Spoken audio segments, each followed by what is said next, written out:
Hi, my name is Jonathan Wainscott. I'm starting to get kind of a feeling like it's the roaring 20s in Asheville.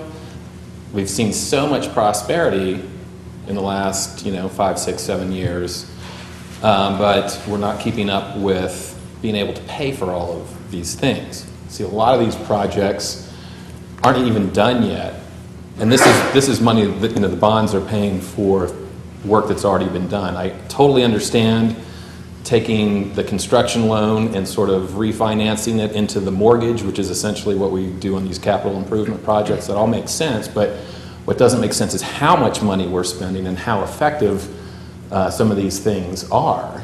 Craven Street is way over budget. Eagle Market, I don't believe, is done yet. We've got $7.3 million in the Tiger 6 projects. Until yesterday, it was my understanding that RADTIP was going to be funded from the GO bonds, and now I'm told that that's not happening. So we still have to fund RADTIP. This is $45 million of debt that we already have. We know we got $74 million of other debt that we've just piled on. Plus, we're going to have to pay for the rest of RADTIP. That's a ton of debt.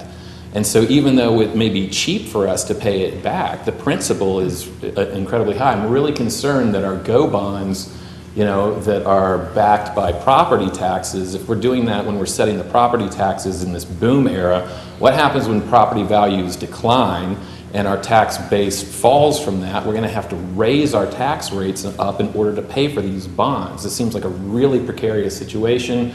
I am appalled that we are also using City Hall itself as collateral on these bonds. I mean, I think that's just kind of a symbolic, that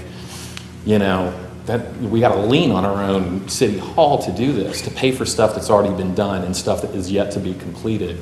So I would like a bigger, more complete picture of what it is that we think that we're going to be spending in the years coming, with better information about exactly how much all of that stuff is going to cost. If we don't know what it's going to cost 2 years from now when some of these construction projects get underway, we can't even get bids for it.